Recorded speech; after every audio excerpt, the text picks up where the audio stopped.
Junaid. Oh, fuck it. Yeah. పట్టుకోండి. Jules from Puducherry. అవును తెలియదు కూడా. అది మీ ఫ్రెండ్ని అది ఓపెన్ చేయండి. నథింగ్ 1112 చెప్పేది. చెప్పింది అది ఓపెన్ చేయండి. Just a few minutes, folks, we'll get Jules. There you are. Please, make your way up here.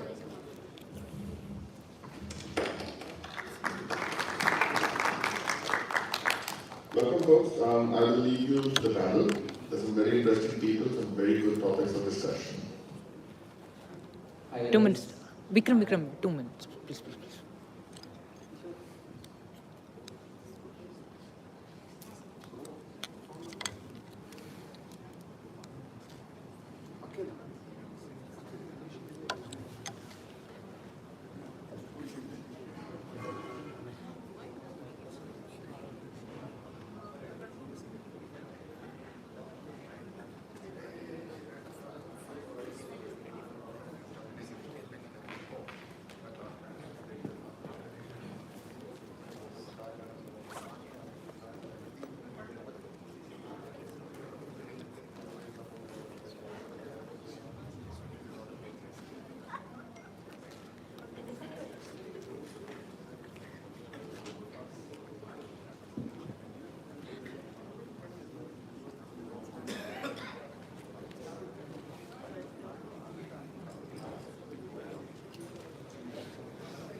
Yeah, it's on.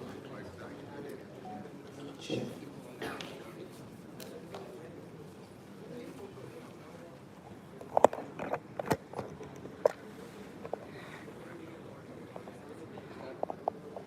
Huh? Can you zoom a bit? Thank you. So very good evening, everyone. First of all, thank you everyone to come through all this traffic and be present at Omnichain by Dojima. Today, we have some amazing panelists, and they are going to talk about security and a little bit about ZK. So I'm going to hand over the mic to each of the panelists to introduce themselves. So starting with sir. Hi guys, good evening. My name is Sankal. I'm a head of group at a company called Trade Shields. We are a security auditing company where basically we take this as a labs where we are developing automation projects that performs that basically equip the devs to make their own to do their own audits. The first flagship product that we built is called Solidity Scan. I guess everyone know about it. It's an automation scanning tool that performs the scanning of the smart contracts, allows the devs to fix the vulnerabilities on the fly, and once they do it, they probably can go ahead and publish their own audit reports. So that's pretty much about the platform of myself. Yes. Hi everyone, good evening. Thank you for making it through the traffic. My name is Jose Paul. I'm a product manager with Cool Audits. Cool Audits is a Web3 security company. We do smart contract auditing. We also create security tools to prevent or protect you from hacks and scams. So we have a couple of products, Cool Check and Cool AI, which we will be covering hopefully somewhere during the questions. Yeah. So since the introductions are sorted, getting into the conversation. Sorry, I am facing you guys because this is going to be a two-way communication, and we can start with a very simple to create a base for audience who don't know about audits and security stuff, especially in Web3. So we'll start with a very simple question as what are the major challenges in Web3 when it comes to security? Probably you can start with Sankalp. Right. I mean, See, I'm coming from an automation background, so hence the automation. So I see a security on the two-way side of the tables. Number one, on the one side, we have auditing companies like Quill, Spreadsheets, and few others as well. But on the automation side, the market is yet to tap. Where the other side, the people are like individual auditors, researchers, devs, small startups, who still want to and should learn about the security as well. So one of the major challenges that personally what we are solving and what we are pursuing as a core vision from a solidity scan perspective is to to allow the devs and these individual folks to still play security without depending on the multiple auditing companies. Nice, and maybe Josh, you would like to add a point? Yeah, so according to our point of view, what we are observing within the market, security challenges comes in different shapes within Web3, right? You have, from a protocols perspective, you need to keep your user funds safe. From a user's perspective, since the money is your money, right? It's ownable, it's not like putting money in a bank account, it's more like putting money in your wallet, right? So you don't want to get pickpocketed. So from that perspective, as an end user also, there are security challenges because Web3 is riddled with scams and there are a lot of incidents that we see when somebody clicks a wrong link and next thing you know, the money is gone. So there are different challenges within Web3 when it comes to security, and we are trying to solve both of them. Largely, we are categorizing it into hacks and scams, and we are taking different approaches to make sure that both these challenges are solved. So for hacks, it's pretty evident that you need to have your audits done. Now, current ecosystems are built in such a way that everybody, once their entire application is done, you go to an auditor, right, and get an auditor code. But at that point, it's the auditor who's doing all the ensuring the best practices. But we are trying to build tools which brings, similar to Solidity Scan, what they're doing, trying to build the auditing tools for the developers so that at the layer one itself, like, if the problem of security is solved. Now, before I ask the next question, I would first like to understand if what type of audience we have. Can you please raise your hand if you know what smart contract is? Okay, perfect. Then I am with the right audience now. So then I will start with more difficult questions. So and this is more of a business question than a technical one. So the way you are smiling, I think both of you have already understood where it is going. So you see, every project does audit, right? Especially Bridge project also does audit. But why I keep seeing audited projects getting hacked? Like we have so many. I don't know the numbers. It's like in millions. And every time a project gets hacked, and then we go back, trace back whether it was audited or not.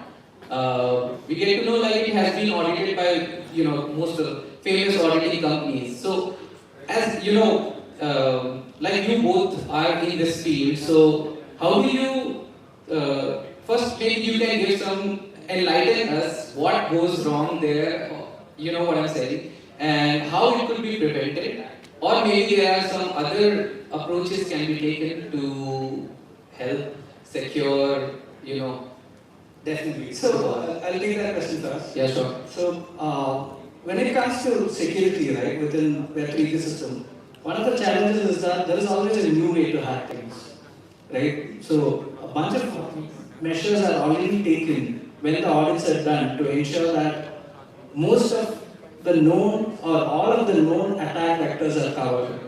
But Web3 is in such a nuanced and young stage that people are figuring out new ways to do things. So it's a place where we don't really have a playbook, right? When each time when a hack happens, something new is happening.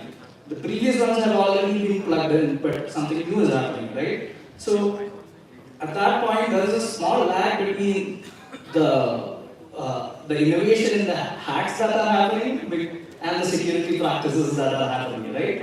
So, which is why at Quill Audits we are using AI models which are now being trained on these kind of hacks that are happening, and we are learning from these hacks, so that next time when we do the audit, we have that covered. So, another question to you. I understood, like, if X type of hack has already happened, then maybe like auditors can actually check for that type of code in the smart contracts.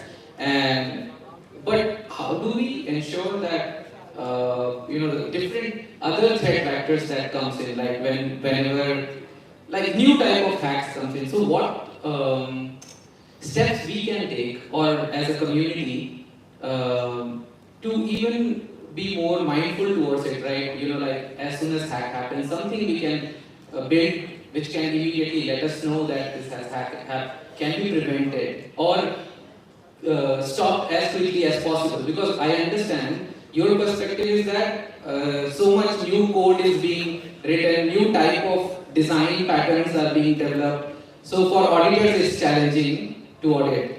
Now, my point is, we developers will keep building, and it's Web3 industry keeps evolving very quickly. So, what could be the points as a business or as a developer we can keep in mind, so that even if the hack is happening, we can somehow stop it as quickly as possible or something. Am I making sense? Yeah, you are absolutely making sense. So there are critical metrics within each kind of application, right? For example, if you're taking a DEX, there are liquidity pools. So if you see a liquidity pool draining so fast that it is not a normal transaction that is going through, then you could have a kill switch implemented. That is something that could totally be useful. So you obviously need to have your own monitoring setup. So security doesn't end at the audit report. Security is a constant process, right? Post audit, you deploy, you are out there in the public, people are using, people are putting their funds into your applications. Then you need to monitor that, right? It's not like any Web2 industry is not doing that. That culture of monitoring is not really present amongst a lot of applications currently. So monitoring is something that is important, and we at Coolaudits, we are already have a small beta of something like this already as a Cool Monitor. So we enable people to have a kill switch within their application. So according to me, it's two-step process. Have a kill switch and an immediate DAO voting mechanism to do what next.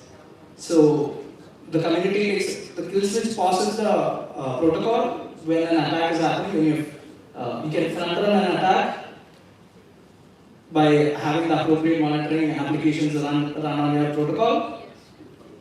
This enable the kill switch, and next immediate thing is a community vote about what should happen next. So the communities don't have a mechanism for that as of now. DAOs don't really have a immediate meeting or a panel that is called in case of an emergency. So something like that, a mechanism should also, according to me and our vision of how security should be, that is what my take is. Very interesting point, and thank you very much for that. Perhaps, Sankalp, you can add a point from more of like your tool from an automation perspective.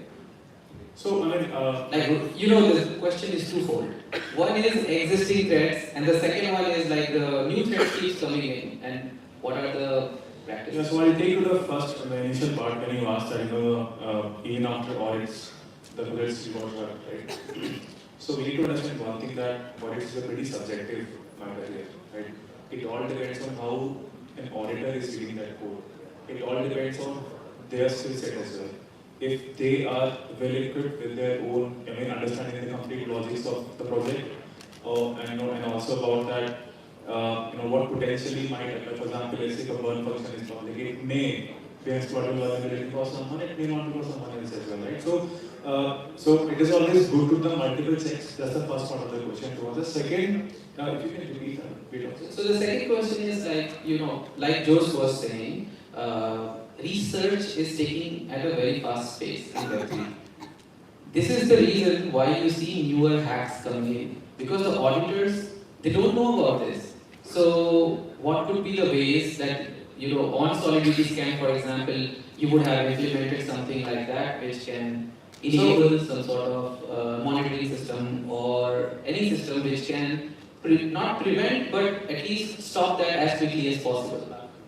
So I mean, I think the two phases will come in from a learning perspective. So, really appreciate on the Quill on this, right? Because they launched Quill Academy, right? Where they are, making some courses and teaching the community to learn about some security checks. This is very important. And someone I definitely should learn about this, right? Because so if I talk about from the Web 2 security landscape, security and audits was always a very niche one, right? I mean, not everyone. So to pursue that, it has to come from inside. I should learn all these things and all.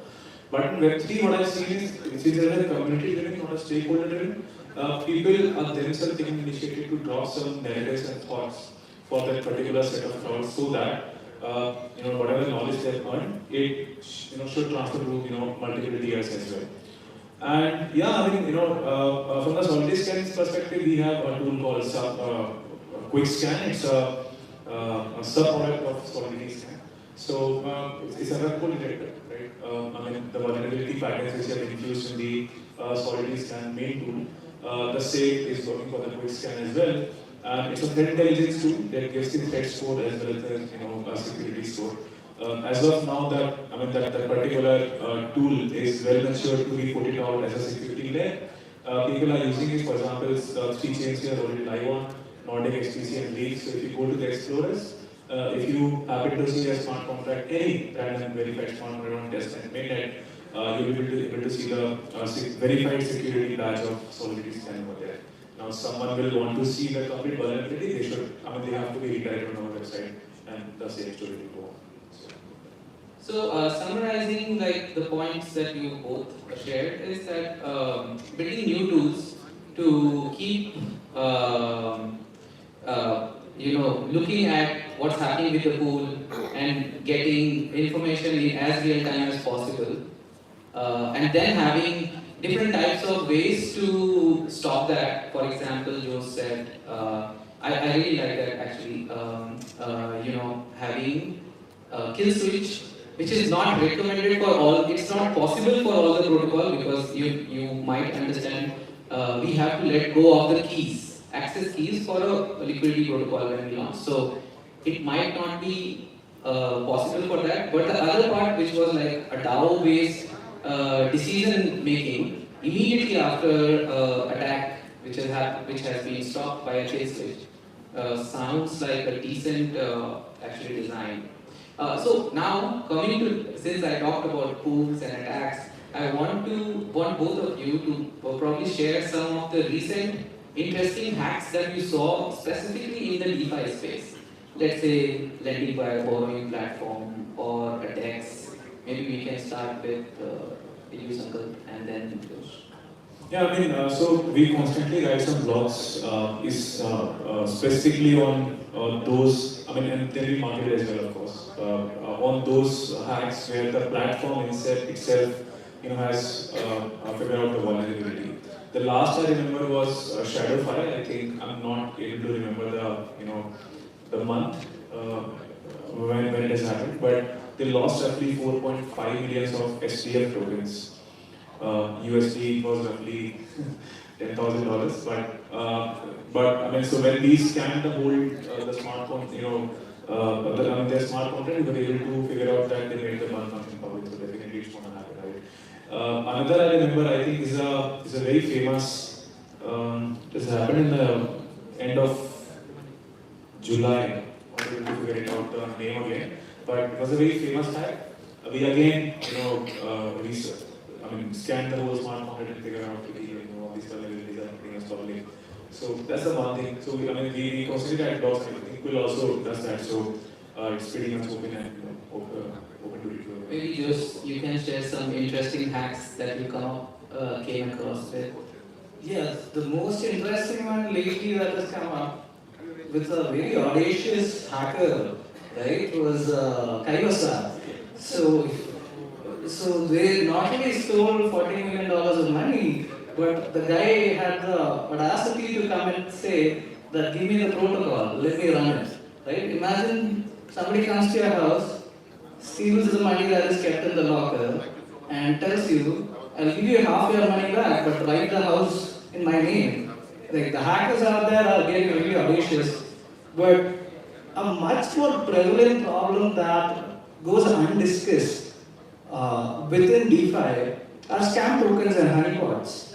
Thank you for bringing in. Yeah, so if you, in 2022 alone, it's not a small problem. In Sorry to cut 2022, you off. Honestly, that's much bigger scale than actually the real hacks. The hacks that we know about. yeah, on a daily basis, there is about, we've been running QuillCheck honeypot monitor, and on a daily basis, we find at least around 700 honeypot tokens, 700 to 1000 honeypot tokens. These are wallets which are losing money. Somebody has invested into this token, and somewhere along the line, the owner pulled the plug, and the money is gone, right? So in 2022 alone, 2 million wallets were affected by rug pulls, which was the reason why we decided to create QuillCheck. QuillCheck enables you to understand what are the centralization risks within the smart contract. What can the owner do? Like, are there dumping risks because there is a mint function which the owner still has access to? Or there are multiple different ways in which a token which is not a honeypot, which is not a scam token. For people who are not familiar with what honeypot tokens are, it's a token that you can only buy, but you cannot sell, right? So, we tell you what are the risks associated with a certain token. You can't just place your token's contract at risk, and we will tell you these are the centralization risks. Now, that's from a smart contract point of view. Now, rug pulls don't just happen from a smart contract point of view. Rug pulls also happen because somebody pulled all the liquidity out, right? You create a token, you create some hype using Twitter and all your social channels, the token price goes up, goes up, goes up, and then there's only one liquidity provider who is the project's owner, and he pulls the liquidity, and now there is no exchange value for your token. Whatever you are holding is, as they call it, a shitcoin, right? So we enable you not only from a code point of view, but we also tell you from a market point of view. For example, what percentage of the liquidity is held by the creators of the project? What percentage of liquidity has been burned, which gives you some kind of an assurance that it will not be rugged? And how many liquidity providers are actually there for this particular token? So if you see only one liquidity provider and that liquidity is not burned and it is held by a project's owner, run. You are most likely going to get robbed. So I think these are the two specific issues that I would like to answer with. Thank you very much. You want to ask? Okay. Now, this is slightly a unrelated question to security, but I think this is going to be in the future of how audits being done or shared. So, we have been listening to this term called zero knowledge proofs. And first, I would love to know, in audience, how many of us we know what zero knowledge proofs are, so that I have some idea of the audience, here. Okay, so fair enough. For those who don't know about zero knowledge proof, it's a way of, attesting or sharing an information without exposing the fact. For example, you want to share someone, what is your, you are above 18 years old. You don't have to give your date of birth. You can share a ZK proof of your age, and service provider can verify the proof that you are above an age bracket. That's a very simple example. Now, this is a concept. It can be used in multiple different use cases. I would love to know that from panelists today, if they have some opinion about how and where it could be used in terms of security and audits.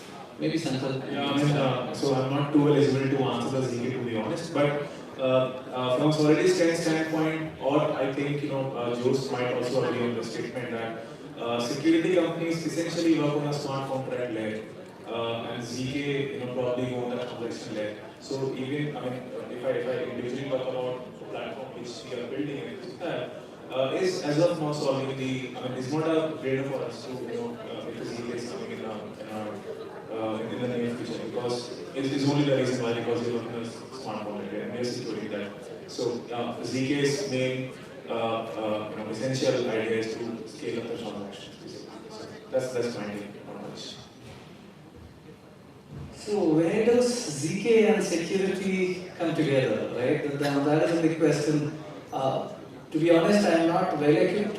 I'm not the best equipped to answer that, but couple of ways, couple of ideas in which We just need opinion. Yes, It doesn't have to be an answer. got it. So couple of ways in which I could see things coming together is, let's say, we are definitely going to see some kind of permission layers coming up within the crypto ecosystem, because when TradFi moves in, they are not going to be playing ball with the open, decentralized nature of crypto and Web3, right?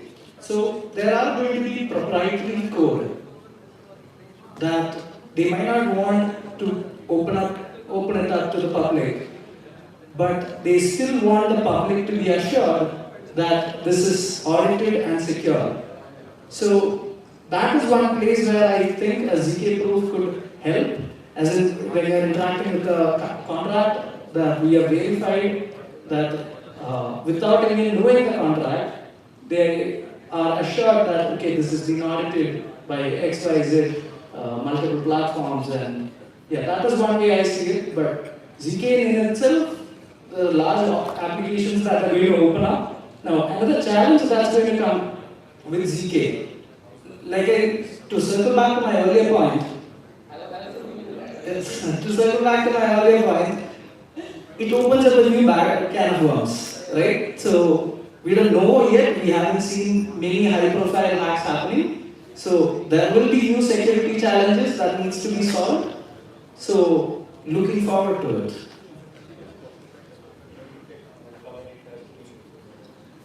Yeah, for sure. So, actually, you already answered. So, I was going to connect to that. With both of your opinions, it looked to me that ZK is sort of new technology as well for auditors, right?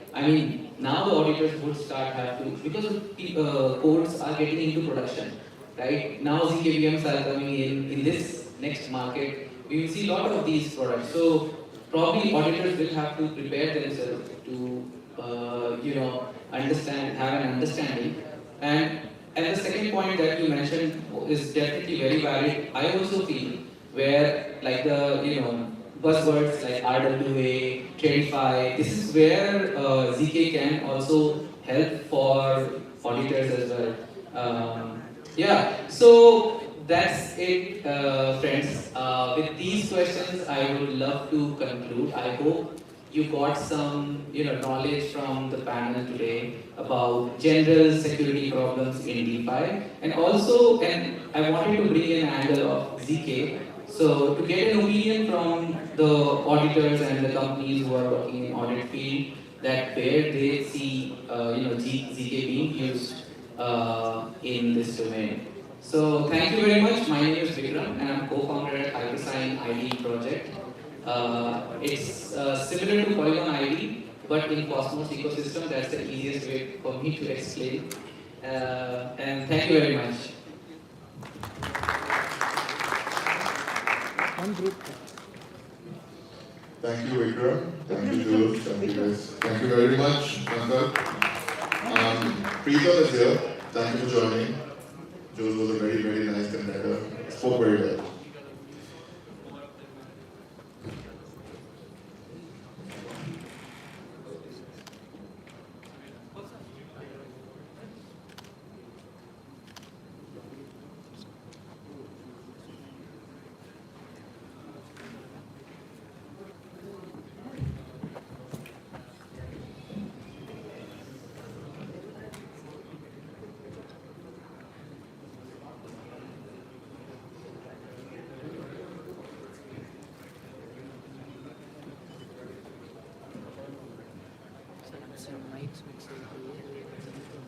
Folks, I hope that was an interesting discussion. It enlightened you at some level. And we will be having Akhil Reddy, the founder of Dojima, presenting a small keynote. Just give it a couple of minutes and we shall start that session as well.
Right, folks, we have Akhil Reddy. Please come on stage. Junaid.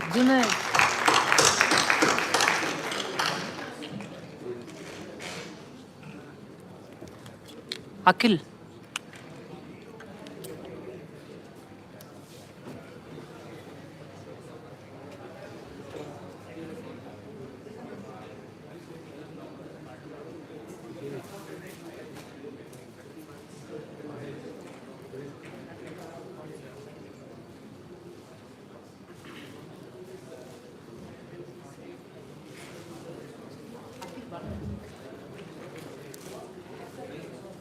Mic is another. Oh.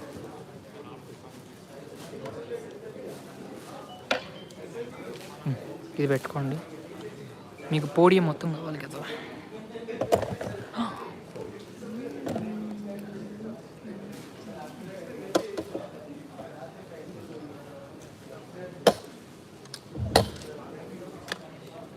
Hello everyone. Thanks to all the respected VCs, panelists and guests out here for making the event so special. And without any further ado, like always, we have some exciting announcements for today as well. So this one is specifically directed to developers out here. So let's start. So let's go back to where it all started. It started with a simple decentralized cryptocurrency right after the financial crisis back in 2008. And then people wanted to develop decentralized applications, and to solve which came Ethereum. But now, if you see the landscape of the current space, there are a lot of layer 1s and layer 2s out here competing for the market share. So this can be considered as the current state of Web3, where each island that you see over here symbolizes a different chain, and the connections that you see here, it may represent a bridge, relay, or any cross-chain protocol. Now, in an environment or space like this, let's look at a few of the limitations that are posed in the current space. So, firstly, all the ecosystems or chains are segregated, each having its own implementation, each having its own architecture, and the efforts that are put in developing on one particular chain are propagated to the entire ecosystem, resulting in concentrated efforts and no growth for the overall sector. And if you see the users, the users or developers, they navigate to different platforms for different needs, making it a fragmented experience for the users. And assets, mainly assets and tokens, each being linked to one particular layer 1, is actually making it a lot inefficient for asset utilization. So all of these limitations pose as a barrier for mainstream adoption. In the light of these challenges, now imagine a space, a central hub something like a headquarters where you can deploy your application once and the ability to be able to connect it to different chains and manage your applications all at one place. So this is something that looks like a paradise for a developer. So this is what we're building at Dojima Network. So after more than 100,000 hours of effort put in by our team, so we have finally built the core of our Omnichain layer, which is about to get released in the staging phase. So the core that we have built, we're not just onboarding different layer 1s and layer 2s, we built it for the whole of Web3 space. So encompassing the whole of different ecosystems, different spaces in the space. Now, firstly, I need to thank my devs, our team, for putting in a lot of effort in building this. But simultaneously, also should thank our developer community for giving us feedback and from time to time and help us improve the product overall. And cheers to all these protocols as well who've been deploying on top of our testnet and help us grow during the initial tested phases. So after talking to thousands of devs, thousands of cross-chain devs for the last 1 year, so I've come to few main requirements that are required by these devs. That is being able to deploy easily on top of one layer and being able to connect that deployed application not just to different chains but also to different cross suite of products and being able to manage this application at a scale very easily.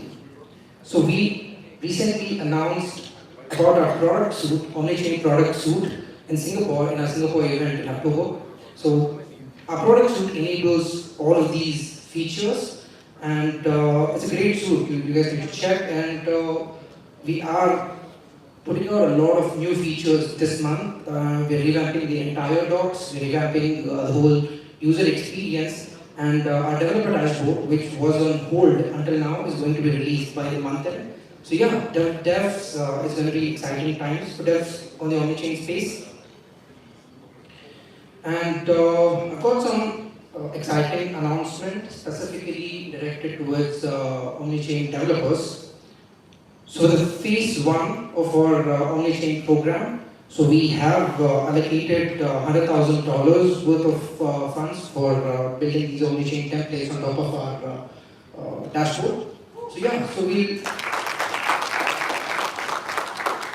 we will roll out how these funds are allocated and how developers can win over these bounty amount. So yeah, so specific guidelines and everything will be released by the month end. So yeah, stay tuned for this, guys. Thank you everyone.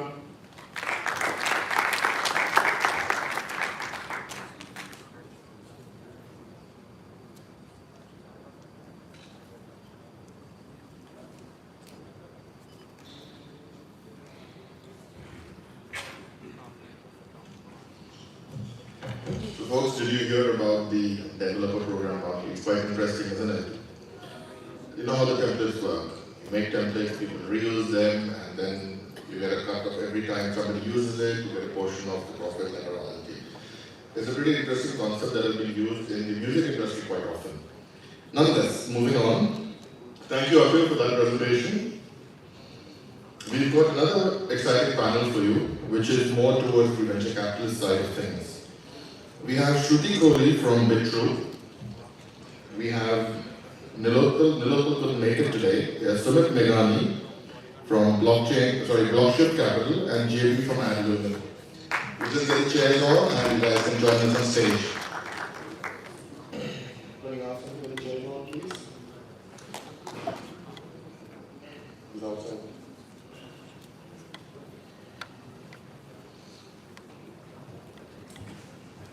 Look at that.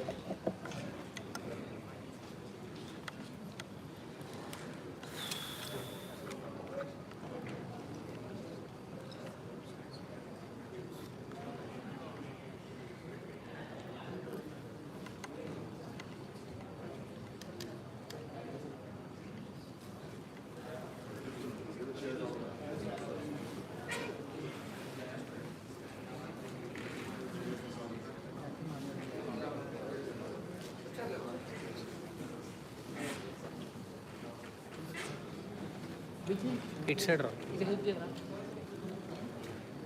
ఇది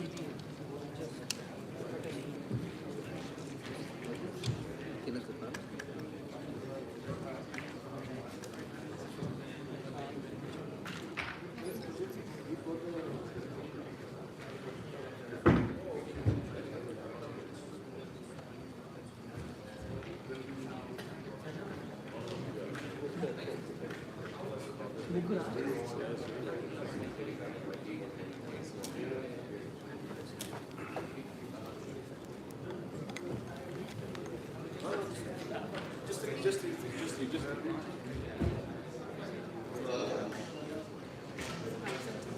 Shruti, please come on stage.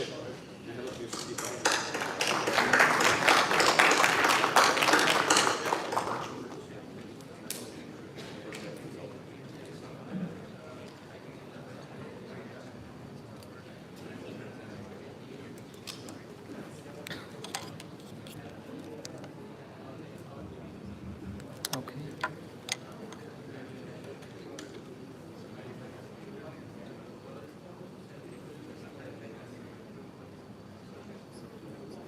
Jimmy.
Sorry, we are doing a little furniture arrangement. I know this is not really part of Westbury, but it's a good skill to do.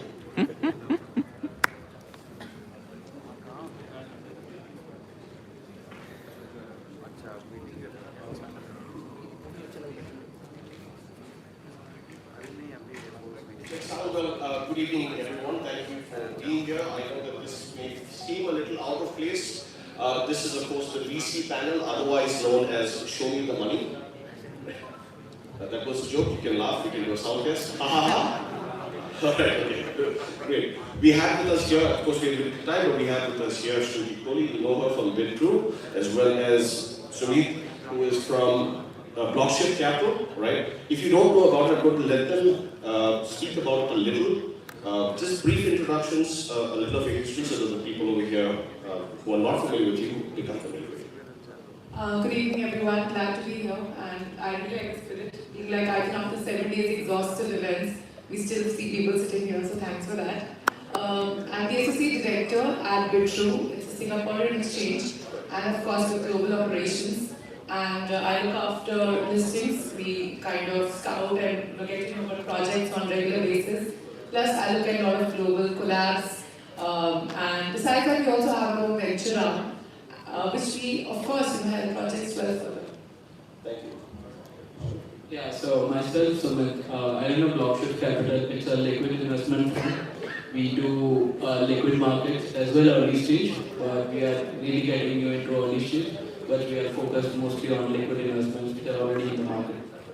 Super. So question to the audience before I start with the question to you all. How many of you all are looking for investments in your project? Know somebody that is looking for an investment in their project or just want to get value with VCs? Can you raise your hand? Only around 6 of you? Alright, the rest of you too scared to ask for the money, I think. Right. Don't worry. We're going to make this as interactive as possible. So I'm going to expect some of the conversation happening at the back to be directed here as well. So let's look at some of the trends that have happened, right? We're just coming out from them. 2022 has been one of those crying years, literally, where investments were concerned, right? But at the same time, there have been certain insights that have evolved out at this point. Sumit, let's start with you. What have you seen as a trend, being something in this space for as long as you have? What have you seen as a trend that usually happens across the bear market? Are you looking at something great happening in this coming year? you look at the overall how many bull market has been gone, so there is always something new coming in the market. There is also in bear market there were projects.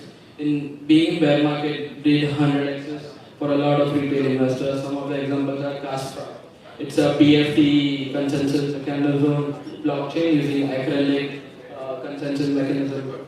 So it's all about how much you put in efforts on daily basis. This market is so dynamic that it feels like 10 years is like 1 month here in this market. It's so dynamic on daily basis. So I feel that understanding what's happening, where the on-chain capital is going, as of now, then it comes to the sexes.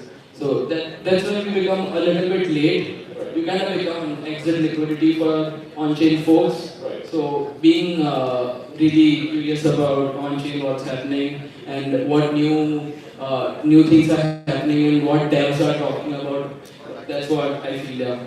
Okay, so that means obviously the audience in the room has got something that's got something that's certainly contributing to this interview. Fantastic.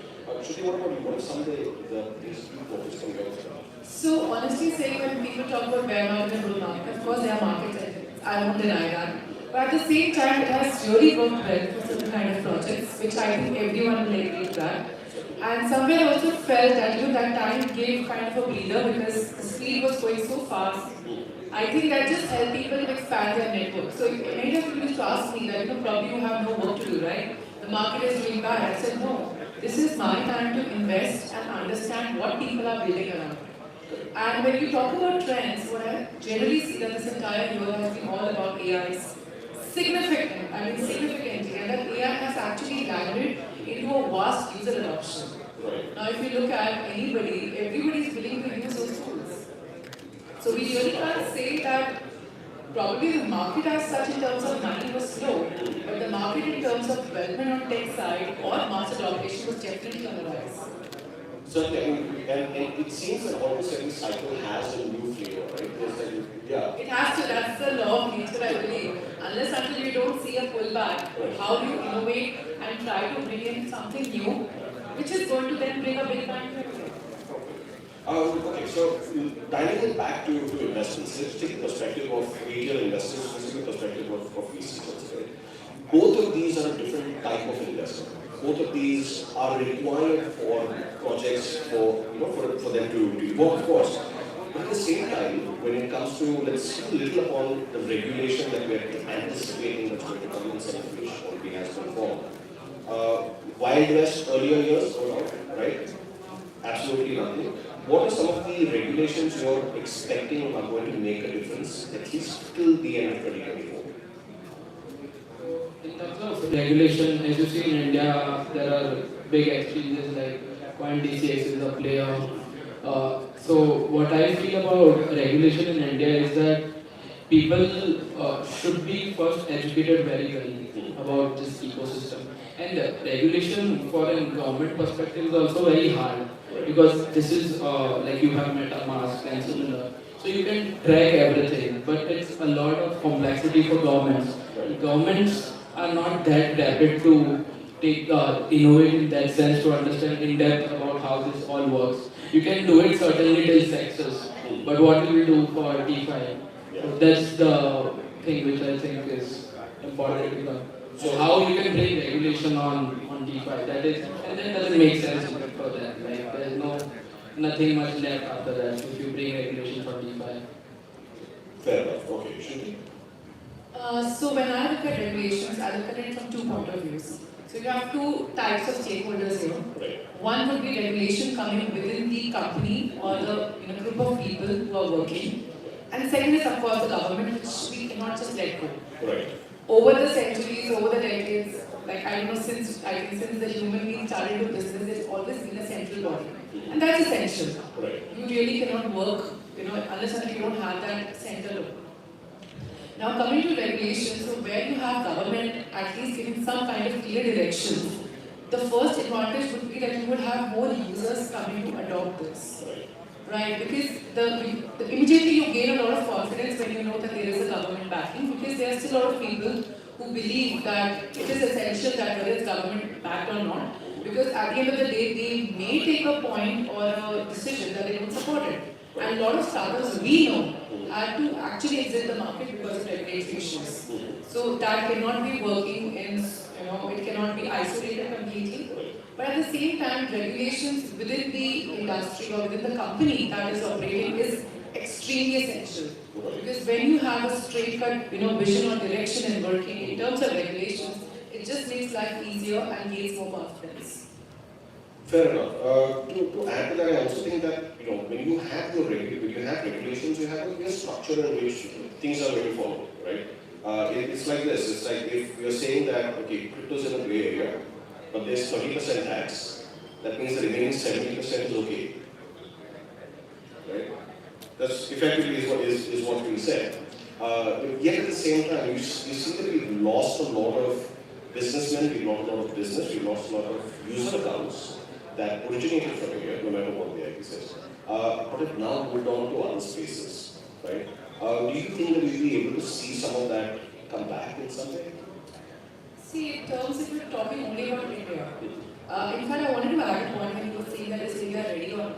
But we are not realizing the fact that digitizing, the first step, we are still in the process. I myself am a chartered accountant and I've seen over a decade when I was working as a tax expert, initially everything was manual returns. Slowly we moved on to filing it on a platform. And then now we have ready-made templates, you just go and they automatically pick up. That digitization has happened, right? And just look at the kind of, the population and it's huge. And still, we are digitizing it. So the moment that step is complete, I think the adoption will be faster. Now coming to your question that will, I'm sorry, let's love to the track. So the track was in terms of regulation being as a framework and health process. Of course, because it's going to give a clear direction and an objective and discipline. Because I think for any success, these are essential ingredients. You might get all the knowledge, you get all the tech side, you get the best builders on board. But unless until you don't have a regulatory framework, it all goes in vain. So to draw that back, that would be a strong goal. Yes, of course. And we do know, I won't take names, everybody knows, major ecosystems have to change their ways from India to Dubai. Yes, they do. And that's also explains some of the IPCs in the Please, yes.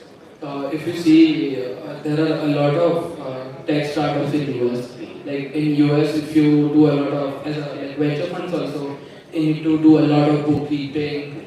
They need to do give details for the 401ks and K1s to the investors. So now I am seeing that the on-chain data is also pulled off with a lot of startups. So you can see that the amount of efforts people are putting into these things where not proper infrastructure is even built.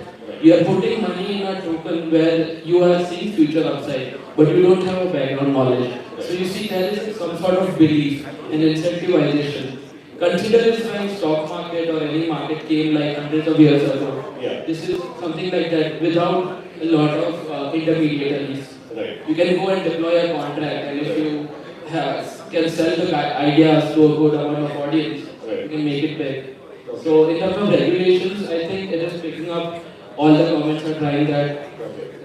Okay, so before you share the mic, on that same note, so we can end this, on your wish list for regulations, right, or at least one law that makes everyone's life easier, what would that wish be?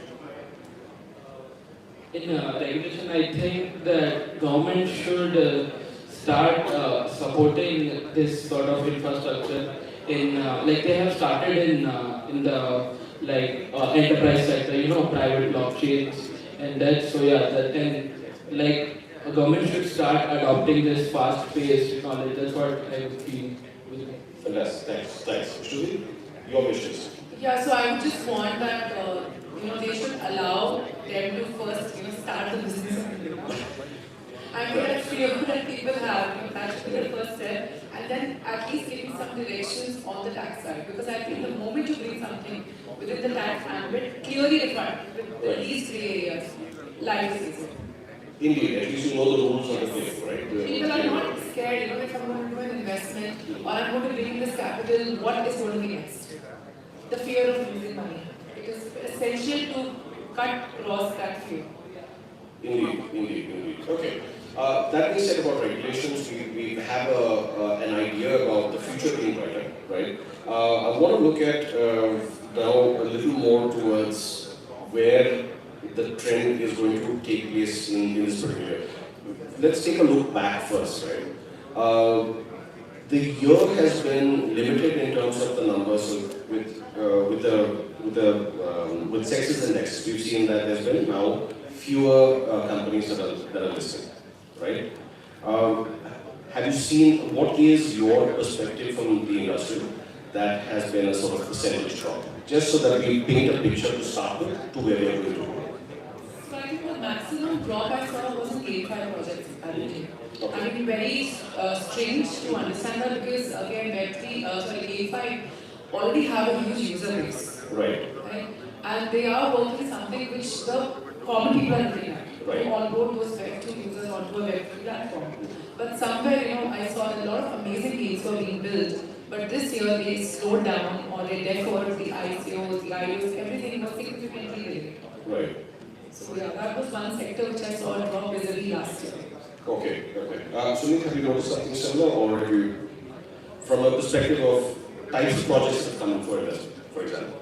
Types of projects? Projects, the categories, like she said, Game5, you have, of course, C5 ones, you'll have infrastructure services, and so on. Have you seen a drop compared to last year's numbers? Yeah, because the new things have come. DRC20 or the crypto is all about new things. Right. Narrative, that's what this small world is all about. So drawbacks, I cannot tell it's a drawback. Is that you need something new to play. Right. That's how it is. Right. And I've always been like that. I used to search different coins back in 2019, 20 on DEXs. Then I got to know about Game5, then Game5 infrastructure. So everything sometimes new comes. I told you like Kaspa was not a new technology, but they pitched it so well. Well, yeah. That's what they are. Yeah, certainly a huge take out of that play. So now we are of course looking at AI as being the next, the next thing to look forward to. There's been some great growth that has happened in that space. We've seen some good launches that have happened also in the middle of the year. With some phenomenal ROI. Yet these seem to be very better. It seems to be very sporadic, right? What's your take on more development coming in? Maybe this is a question to ask the audience. So, yeah. So raise your hand if you're working on an AI project at this point. Okay. Okay, fine. Just a handful. How many of you are working on a Game5 project? Okay. So yeah, you're right. The numbers have dropped. Yeah. Web3 plus AI in the coming 6 months. That was the real good one for. You still have 3 hands up. Okay. The rest of you all 4. All right. So it's moving so fast. Okay. Are the rest of you all in infrastructure in some way? Yes. Yes. Okay. Great. Fantastic. Good. So there is a trend. There is, of course, an aspect to look forward to. I mean, that's fantastic. Let's pivot a little to community, right? Community, of course, being from either your supporters or your retail investors. Very quickly, have you seen cases where community has really been able to pivot a project to such a level that it has been unexpected, whether it is positive or in the negative line? I'll go. The biggest TVL right now is Arbitrum. It's all led by community, like the DAO. I don't know Arbitrum founders that code. If you see Polygon has a growth, but it's because of the face of the founder, also for the BD team. But in Arbitrum, what I see is because of the community itself. All the TVL which is coming is because of the community. The most TVL currently, other than ETH, is on Arbitrum on layer 2s. So I see the community can do really well. So Arbitrum is a great case. Shruti, what do you have to say about this? So of course, ETH, of course, nobody is going to deny it. I don't talk about that. One, I was just discussing with my friend, and I was like, what was super teams on Solana? Okay. Completely community driven. They don't have a token. Okay. Still, the kind of traction that they have drawn and the way they are proceeding, you look at I don't judge a project or any company by looking at the Twitter followers, but I look at how organically, the community engagement has been. So that's a super example actually. Okay, so super teams for for Solana. Okay. So at the same time, then what about where VCs bring in or your accelerators bring in an add-on community? Maybe on one part, what are some of the differentiators you think that make it work or will make it work in the coming years? So you're talking from the perspective of a VC when they're looking at projects for investments? Looking at projects for investments, but also bring the community to those Absolutely. So, see, of course, we cannot go by that for any project success, all these stakeholders play an equally important role. Right? And coming to VCs, when you look at projects, so it's not essential that the project should be something very innovative and it should be something which has never come on the plate, because we have seen classic examples where that solution was already provided. But getting in more people doing a similar job kind of made them excel as well. So when it comes to getting in the community or driving the community, you're just getting a more user adoption, which is must. You're advocating about that, the solution that you're bringing in the market. You're getting in more confidence, right? And those are, I think, the pillars to kind of expand the community we are in. Currently, if you look at the numbers, the people who are actively in the Web3 are very small compared to, what potential this has. Amazing potential. I mean, even if you talk to a lot of Big 4 employees who work in and out on the Web2 platform, but how are we explaining them? So the moment I also talk to some of my ex-colleagues and I tell them that, hey, this is what I'm working on and this is what I'm going to be presenting, listen to it, they're like, okay, is it about buying a Bitcoin? And I'm telling you the fact, these are well-read people who read newspapers on a regular basis, are engaged, are talking to the biggest industrialists and companies around the world. So when a VC is coming, when he's getting his community, the network effect is essential. And that is how we are going to be spreading across the education. Very, very important. I've got something to add there, but just need to stick to perspective and then I'll leave that in. See, in Web3, I think it works both. Whatever my experience in Web2, in Bangalore also, VCs have also now become brands. In Web3 also, people track VC portfolios from like last 6-7 years who have performed good, who have good picks. And also in the Web2 world, if you see in Bangalore scene, the VCs are the brands. Like, इसने invest किया तो इसमें तो कुछ दम होगा. So I think now, like, it's like 360 cycle. You need to work on everything. VCs also need to work on their part. Projects also need to work on their part. So this is a ecosystem kind of thing. So it's a win-win situation, to be honest. It's not that if VC is giving you money, so he's doing, like, he also wants to make money, that's why he's putting money. So that's what I feel, yeah. Yeah, indeed. So in line with that, in line with that same thought, especially where VCs are adding, of course, to the projects community, right? When it comes to structuring new funds, for example, let's say where there is a concern, we want more investments to come in. Recently, there has been some talk about how, or rather some, I wouldn't call them projects. Let's just call them financial instruments, right? So financial instruments that say that let's absorb money from anyone that wants to invest, and we can add that to an investment pool, and that investment pool then goes out. So that's, are you seeing that happen more now, or do you expect that it's going to take a lot more? Because that could also be a step towards global adoption in India, right? What do you think? Are you talking about like this individuals putting money to a fund? Into a larger fund, yes. That is also happening, but other than that, I'm mostly seeing that VCs also now have a community, okay? Like people, like they have a Discord or something, similar accelerators. So what I am able to see is that people are now not blindly trusting people who spent 2-3 years in and have seen at least one bull run or similar. So they are doing their own due diligence, reaching out to project founders directly. You can ask Dojima. A lot of people reached out to me, angel investors, to do a due diligence. I need to forward it to Akhil to help them with all the TDS they want. So people are becoming smart, and depends like how much is your knowledge level in crypto. If you don't have time, then it's not necessary to do research. You can pay money to somebody and they will do their part and help you. That's what I am seeing. But people are more focused on very high return, so they want their own edge. So they are also doing due diligence. I think I know very good agents who spend time in this. Yeah. Should we, as a CEO, also you have No, but what you were mentioning about about, I in fact came across a few people during this carnival itself, where they're kind of setting up some platforms where they're going to be categorizing and giving people that these are certain sectors where you can come and work as a niche investor. And that portfolio, that syndicate that we'll be able to create will be very, very, I think it's going to be essential. How advantageous it will be, that of course the future will tell us how does it take it, but at least when I look at seasoned investors, so see, that is where the interconnection comes between traditional and the new generation to Web3. A seasoned investor brings in a vision and he's ready to hold on that investment. Right. It is not that you invest today and you expect that it goes 100x within a year. That doesn't happen in any business. Okay.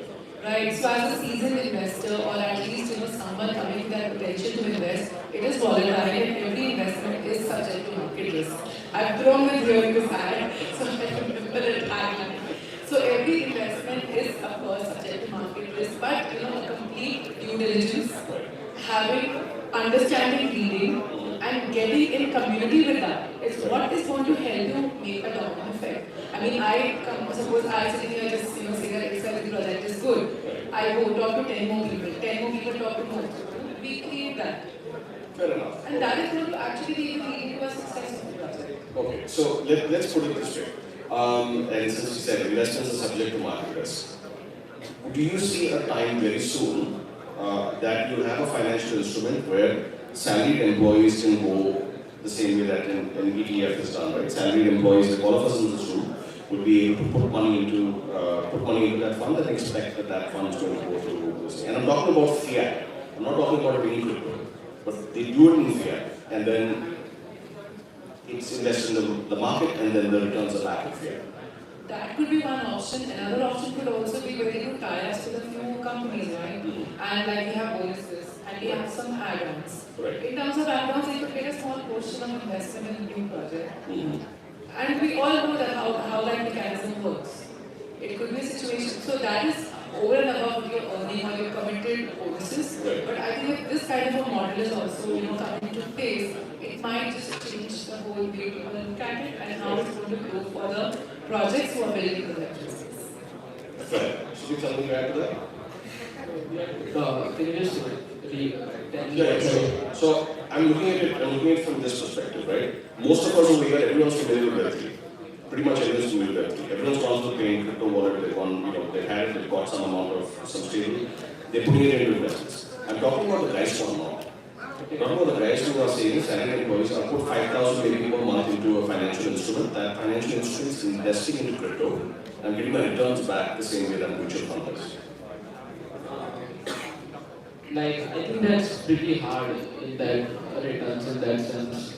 Like if you put 5,000 into, if it's a large pool, then also it doesn't make sense to be honest. Around in crypto to be honest. In startups also, if you see there were startups like Repopulate and all where you put in money, but I don't see significant because VCs have very high risk appetite. Right. If they put it in 1,000 companies, they make it in 1, 2 to similar, and that sort of risk capacity is not available with an individual investor.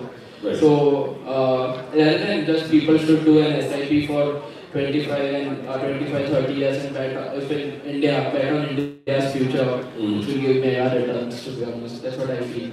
Fair enough. Okay, so that's fair. The reason I'm saying this is because we are looking at market penetration. I'll share with you a crazy story, right? While I was coming to the airport, my driver asked me, he said, Sam, do you know about mutual funds? So I said, yes.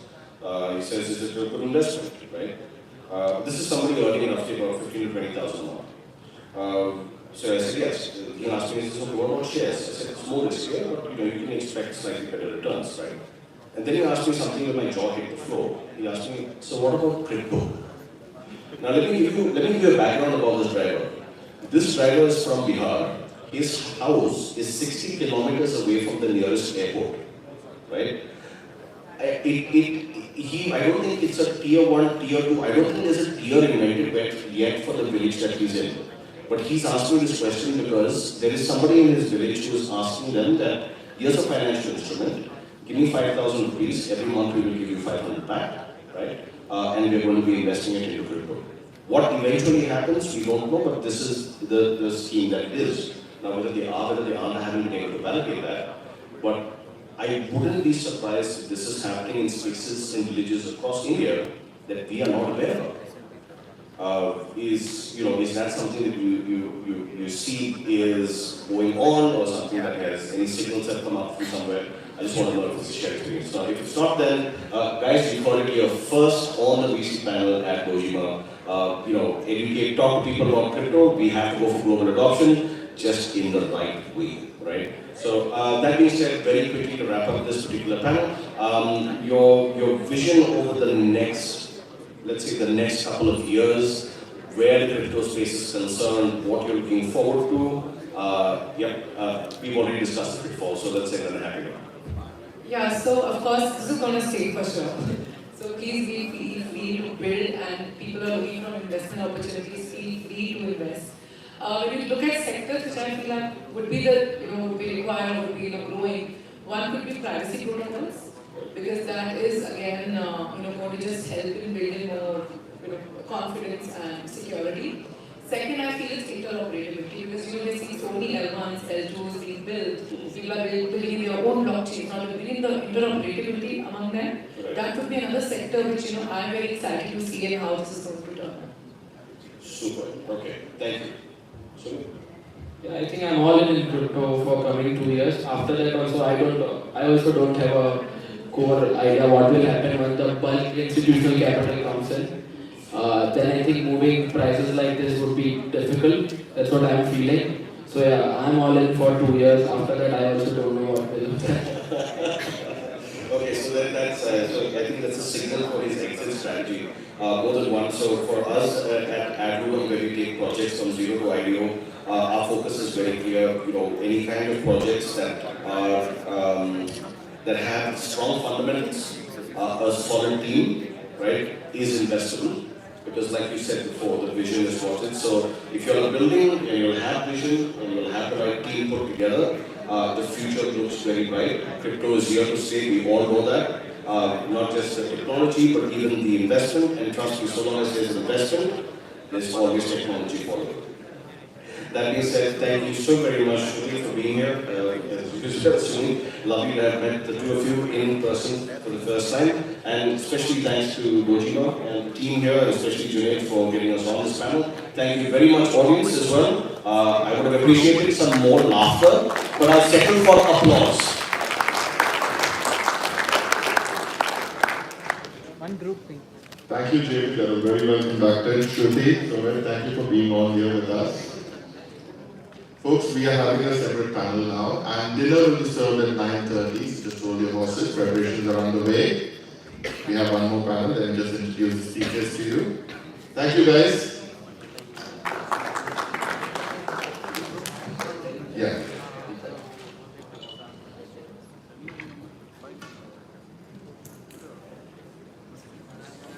We have a fantastic panel over here for decentralized finance, also known as DeFi. We have Edward Sharp from AIO Exchange.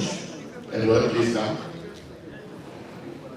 We have Anirudh from Ecosport and Shivam Chopra from DZAP. Come, guys.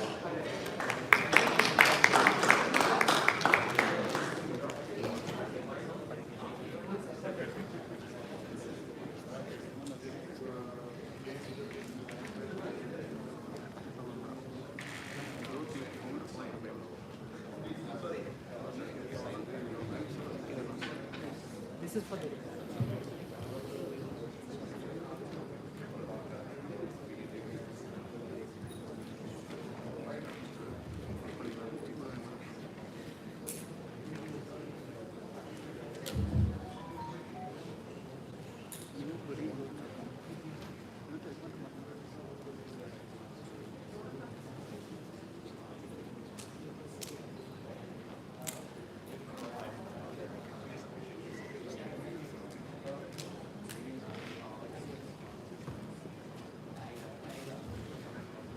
Good evening, ladies and gentlemen. Thank you so much for sort of continuing to be here. I know that we've got enough. It's a 30-minute panel discussion, and after that, it's going to be service to then said.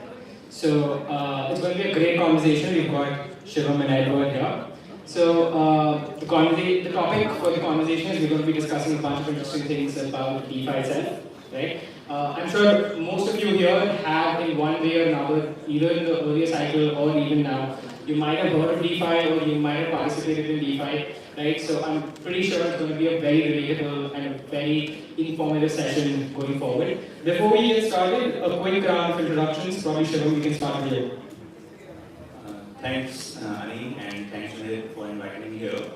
So I am Shivam. So I have around 13 years of tech experience and around 4 years of DeFi experience. Hi, I'm Edward. I'm the founder of AIO Exchange, which is a centralized and decentralized exchange aggregator. We aggregate like 16 plus exchanges and allow you to deposit, trade and withdraw to the best platform in one click. So we're kind of like the centralized and decentralized version of OneInch. Alright, so without much ado, let's get right into the topic. And I think I'm going to open a can of worms, especially when it comes to DeFi. And the first question for you is, what are your thoughts on the current regulatory landscape, right? Especially in terms of kind of challenges people face when you're building DeFi from a regulations or a compliance point of view. What are your thoughts regarding it? And what do you think is the kind of progress we are probably making in this space? Edward, I think we'll start with you. Sure. So there's no doubt that regulation is important for trust. But there are also other issues that come with it, and one of those I want to talk about specifically is the classification of tokens. And what I mean by that is utility tokens and security tokens. So with my exchange, actually, we had an idea where we actually wanted to reward our users in USDT for investing in the platform. So much like shares, you'd be able to hold a percentage of the platform through the tokens. So if you own 10% of the tokens, you'll be entitled to 10% of the rewards we give. But this actually makes it classified as a security token. Because around the world, they adopt a US standard called the Howey test. And one of those factors in that is there an expectation of profit with your token? And if there is, then it can be classified as a security token. And I don't necessarily agree with this, and this has made it really difficult for me, for example, to launch my token around the world. And what other exchanges do is they reward users back in their own token. But what actually this does, in my opinion, is it makes it more risky as an investment. So rather than rewarding users with fiat-backed currencies, they reward them with something far more volatile and far more likely to lose out on. So I think there are advantages and disadvantages with regulations, but in my experience, this has been a very difficult one, and the classification of tokens as securities or utilities. Cool. So I would like to give a different perspective of the same compliance thing. So as you guys know, like we are in DeFi world. So first of all, DeFi is like decentralized. No one has a control over it. But then comes the regulations. But I believe regulation needs to be there at certain point in time, because a lot of hacks are happening, and if you want crypto to go big in future, then compliance and regulation needs to be there, because until regulations are not there, big investors are not going to come. I'm talking about like the funds which have like billions of dollars of money sitting with them, just waiting for regulation to enter crypto. Second thing is like in DeFi, a lot of hacks are happening nowadays. So the thing is, until there is a regulatory authority handling it, there are going to be hacks. So I met a lot of people in India itself who are working on compliances itself. So OneInch is one of them. So OneInch tracks a lot of data about you as soon as you land on their website. They track your IP addresses, they track your wallets, they check like, have you interacted in any of the mixers, have you interacted in Tornado Cash kind of mixers in the past? And based on that, they allow you to do the transactions. So if, as you guys know, like smart contracts are immutable, once deployed you cannot change it. But these protocols are trying to handle these things at the front-end level so that they can be compliant with all the regulations and they don't get into any trouble in future. So they are trying to improve the ecosystem so that more and more people can enter the ecosystem and the ecosystem can grow. So that's my take on it. So, Shivam, I think all of us agree be the builders, be us who are building in the space, all of us agree that it's only when compliance and regulation sets in that Web3 is going to go big, but I would say mainstream, more mainstream than it already is. But my question here is, when you're building in Web3, right? You're not just building for, say, one country. You're not just building for India, or you're not just building for Europe, right? You've got users from across the world. You've got places in countries in Africa that do not really have access to the world's financial system, who are now able to participate in some limited form or the other because you have something like a decentralized economy powering it, right? So my question is that when you are building your products, and you've got multiple geographies that are probably part of your target audiences, I'm sure that it must make compliances and regulations that much more tricky, right? So what are your thoughts on the kind of challenges probably people would face in this kind of a scenario? And probably in case you've got some thoughts on also how would you address them? How would you go about addressing something like that? Sure, so that's a good question. So like I was giving an example of one. So they do track like from which geography you are coming to their website. So based on that, they might block you also if your country doesn't support crypto.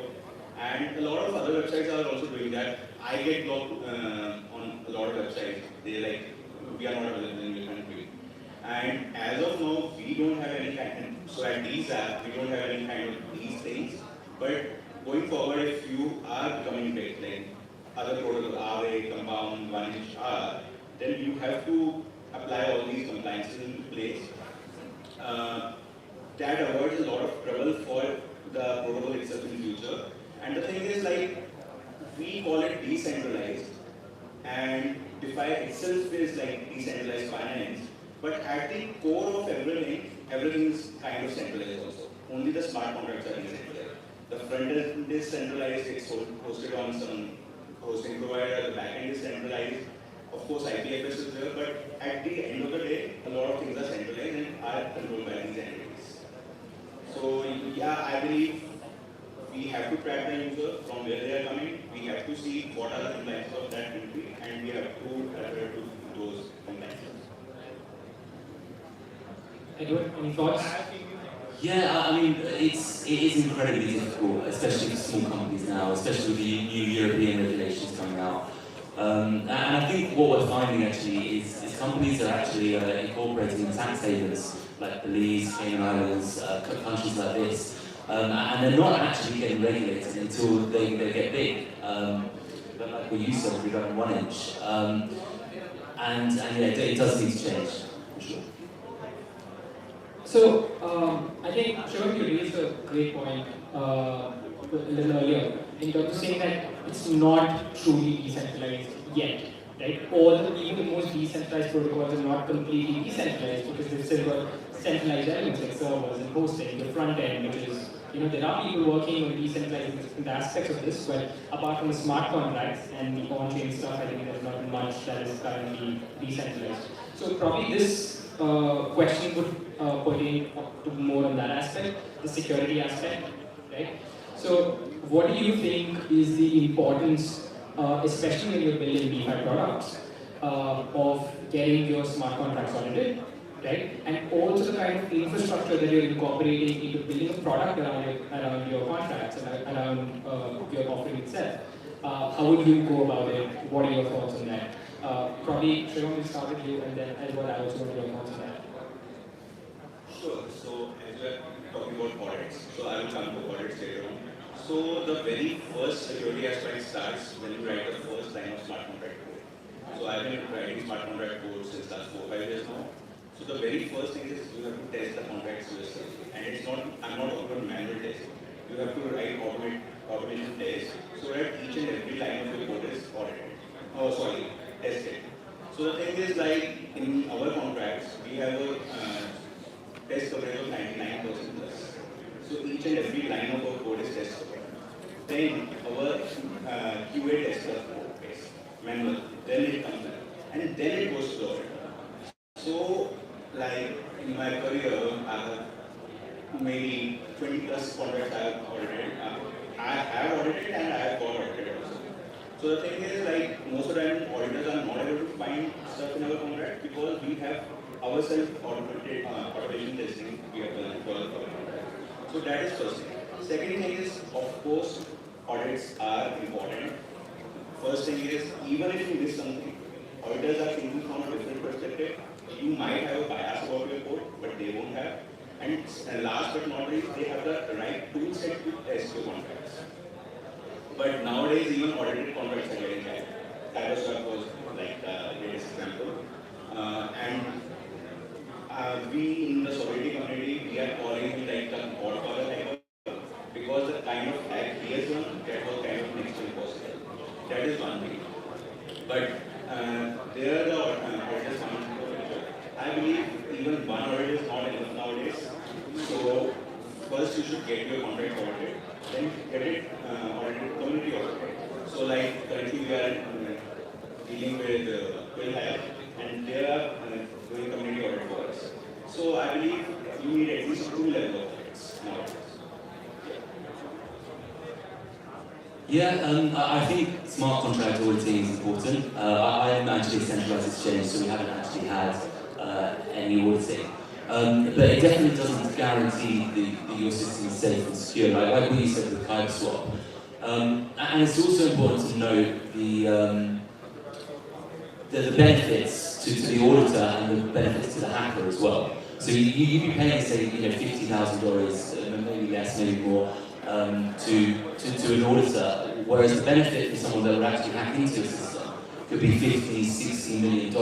And that incentive makes it so much more incentivized to actually be able to break into your system. So I don't necessarily think that an audit is it means your system is secure. It's definitely more of a peace of mind sort of thing, and it can find out small issues, but it's the way that you code something from its base that that helps with the security. If that makes sense. So I would like to add 2 points to that. So first thing is like why smart contract audits are expensive. So main reason, like you said, the contracts are holding a lot and lot of money. So we used to do that kind of reviews for free for the PRs our colleagues used to raise. But as smart contracts are holding a lot of money, that's why the auditors are charging.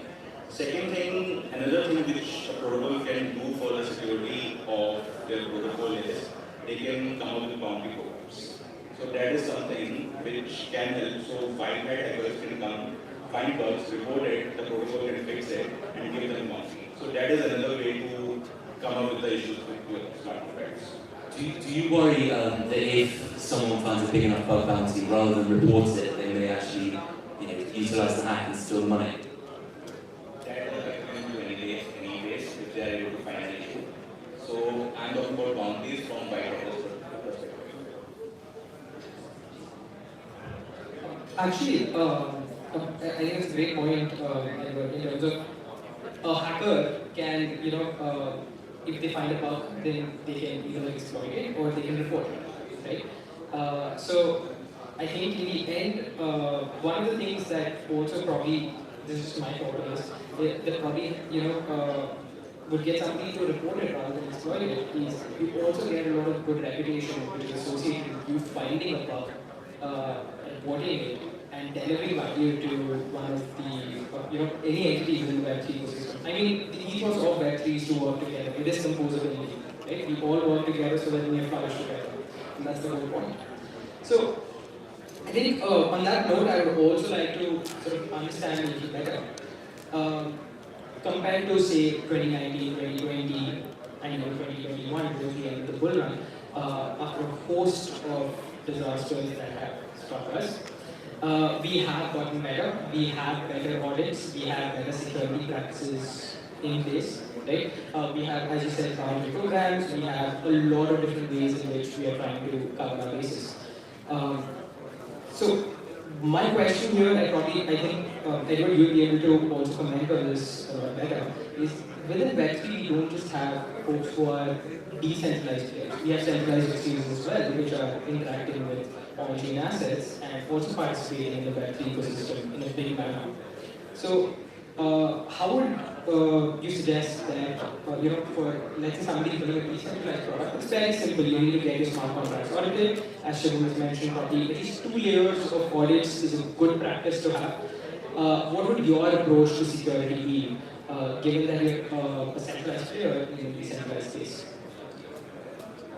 I think just test. And regarding bug bounties as well, for our exchange we do offer a bug bounty program. But what we found is far more people actually try to hack into our system than they do actually try to utilize those bug bounties. So we're seeing, like people trying to inject SQL nearly every single day, whereas I only sort of receive a support email regarding bug bounties maybe every other week, which is pretty interesting actually. So I think it's got to come from the company itself. Hiring an in-house team or an external company, just to test the system really thoroughly to ensure that there's no vulnerabilities. And I think it's also important noting as well is you mentioned the time and how things are changing, and I think AI is actually going to play a really big impact into smart contracts auditing and auditing in general in the future. I don't think it's quite there yet because it can't be analysed that much code. But in the future, this sort of technology is going to be able to really pinpoint where exactly there may be vulnerabilities, and I think it's going to sort of lower the entry barrier to get this auditing as well, which is sort of a really interesting path to go. Makes sense. Thank you, Edward. So I think that sets me up pretty well for the next topic that I want to discuss. Is DeFi, initially when it started, was limited by the ecosystem you were in. And by ecosystem, I mean either the chain you were on. And back then, I think it was mainly L1s, now you've got L2s and L3s. You've got rollups coming in, you've got optimistic rollups, you've got ZK rollups, you've got so many different ecosystems. You've got the EVM ecosystem, you've got the Rust ecosystem in Solana, you've got the Cosmos ecosystem. So you've got so many different ecosystems which have blossomed and they're flourishing with their own sort of ecosystem developers, participants within that whole space. So I think more and more this has meant that there are people who you might be limited to, who might be beyond the chain that you are currently active on, and therefore that has thrown a very huge spotlight on making dApps and protocols cross-chain, right? And this, I believe, is one of the key, the cornerstones for DeFi to actually explore a second time and onboard more folks. So I want to know your thoughts on essentially where does the cross-chain piece fit into the entire DeFi space? Yeah, so that's an interesting question, and that's one of the problems we are working on, but I will come to that. So like you said, I would like to point out the progress of how this ecosystem progressed. So firstly, it was a single ecosystem that was Ethereum. Then kind of BSC and few other folks came in and forked, and then few other chains. But then there were protocols. First it was Ethereum, then there were multi-chain protocols. So a single dApp supporting multiple chains. Then came the cross-chain thing. So we are trying to solve the cross-chain problem here. So at these apps, we are trying to build a meta aggregator of Nexus as well as cross-chain aggregators. So most of the times so bridges came into the picture and they solved this cross-chain problem. So they lock the liquidity at one chain, they unlock the liquidity at the other chain. That's the whole concept of bridges. But then came the cross-chain aggregators, like the DeFi and Socket. They aggregated all the bridges, they gave you the best price. Now at these apps, we are aggregating 4 cross-chain bridges, cross-chain aggregators like DeFi and Socket. So 95% of the time they give you the same output. We are trying to target at 5% so that the user can get the best output by using cross-chain stuff. But these are just 4 layers we are working on. But like you said, cross-chain, we are trying to make the process so smooth for the user that user won't even get to know on which chain they are and what transaction they are doing. Whatever they want, it's kind of like intent, but I'm not getting the core of blockchain intent. It's like what user wants to do, and we will make that happen. And I think that is a similar problem you guys are solving using account abstraction. So we are moving towards similar way using smart contracts. Edward, do you have anything to add? On the cross-chain aspect? Yeah. So I think it's extremely important. Because I think before there was this misconception that you either invest in Ethereum or you invest in Solana. Ethereum is the OG, but actually the technologies are completely different. So for example, with Solana you can sign transactions from any different wallets just with one private key, the fee spender's private key. And this is something you just can't do with Ethereum, for example. The sender needs to pay the fee to send the funds. So it is very important because it opens a whole new aspect of development up to things that you can do. And yeah, I'm just very excited for the future once this gets better and there are more decentralized cross-chain swaps available. So I think one of the things that would let me sort of just start from scratch. So cross-chain or sort of interoperability between blockchains is already quite complex, right? It is not easy to sort of, especially as Shimar pointed out, DEXs and bridges are essentially what make any blockchain work.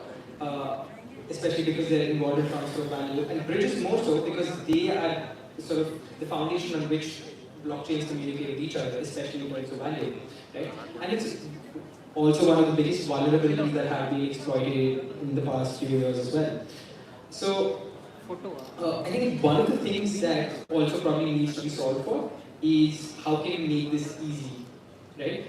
That's where I think the whole account abstraction movement, the EIP 4337 that was launched a couple of months ago, the space that the kind of infrastructure that networks are able to provide for their builders to develop the kind of dApps that are easy to use while those vulnerabilities are taken away from the front end or from the end user itself is going to be more and more important, right? So I just want to sort of touch upon this topic of account abstraction in the context of interchain, sort of interoperability between chains, mainly from the kind of transfer of value that could happen in DeFi.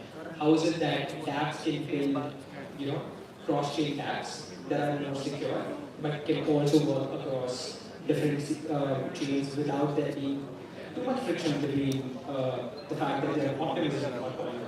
Okay. So sure, let's start there.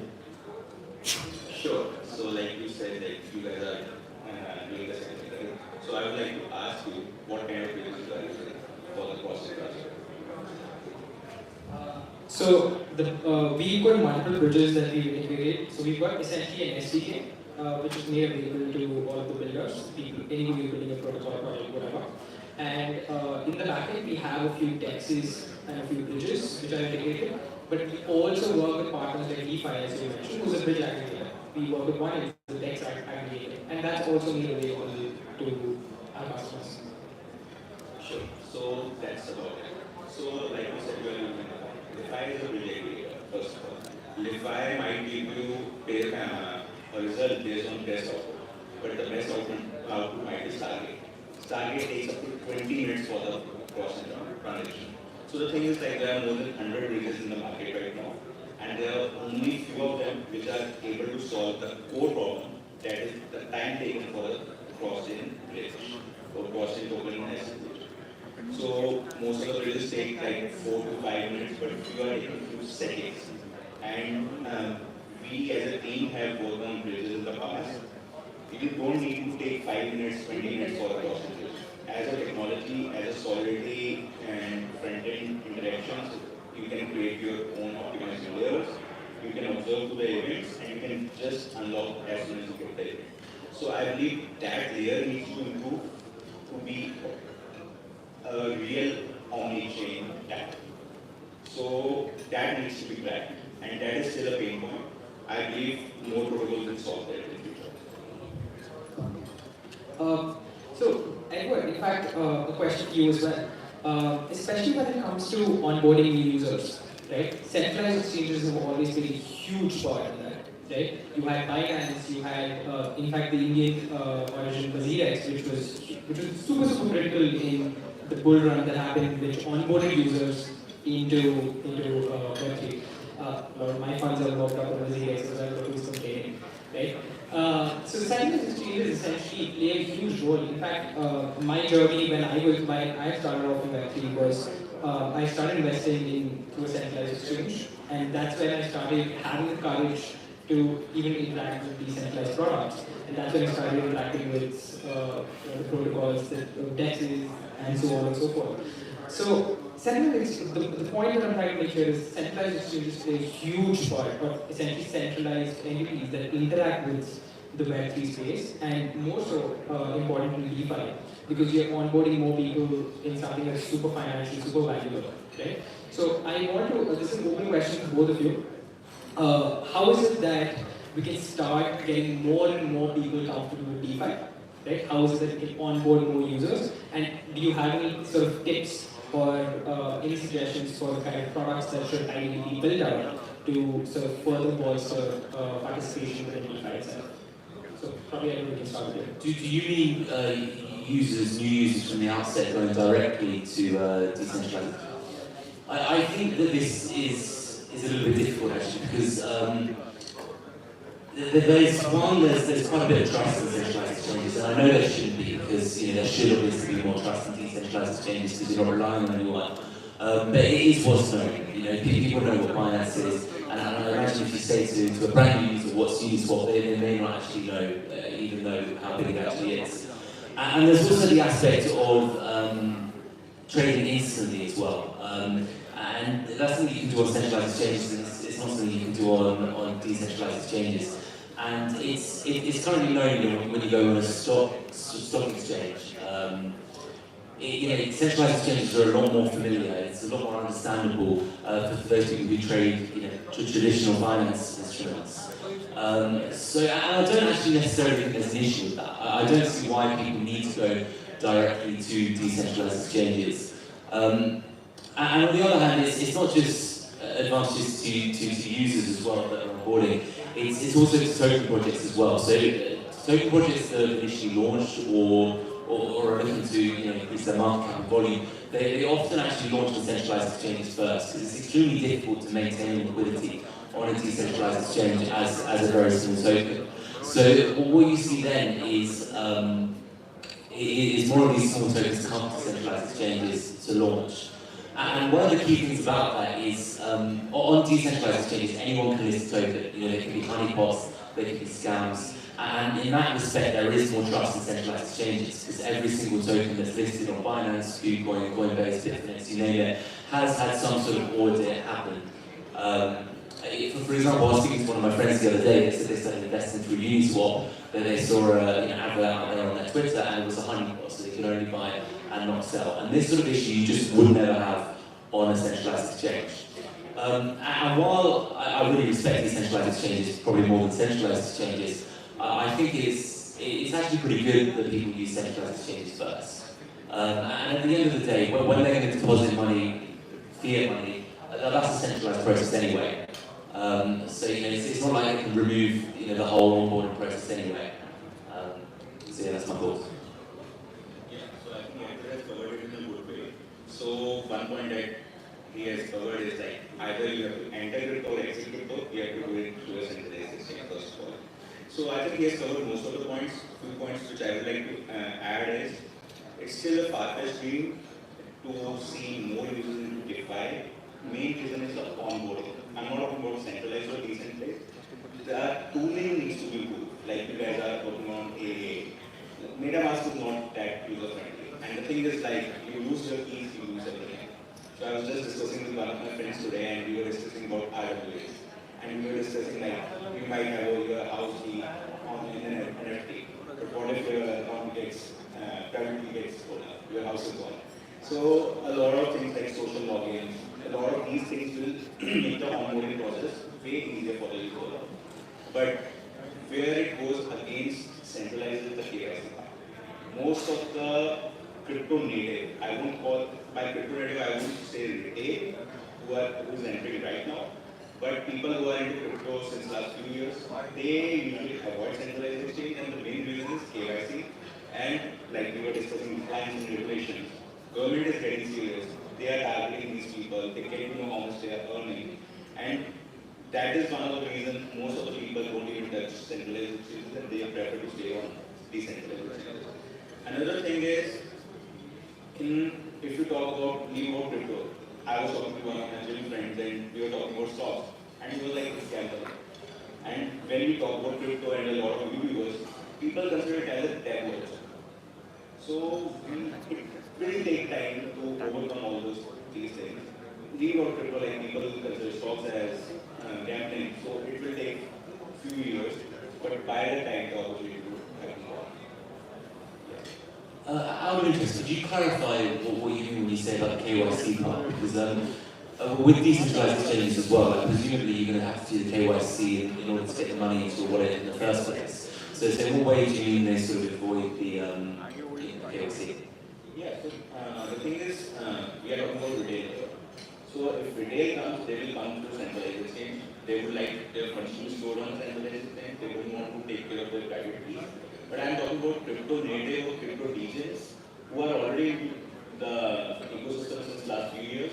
They are not bothered about onboarding any new money to centralized exchange. They are not bothered about exiting new money to centralized exchange. I am talking about those people. Okay, so they've got previous money in crypto. Yes, and they don't want to come into the government regulations, and they don't want to come under the scammer. So that's why they don't touch even centralized.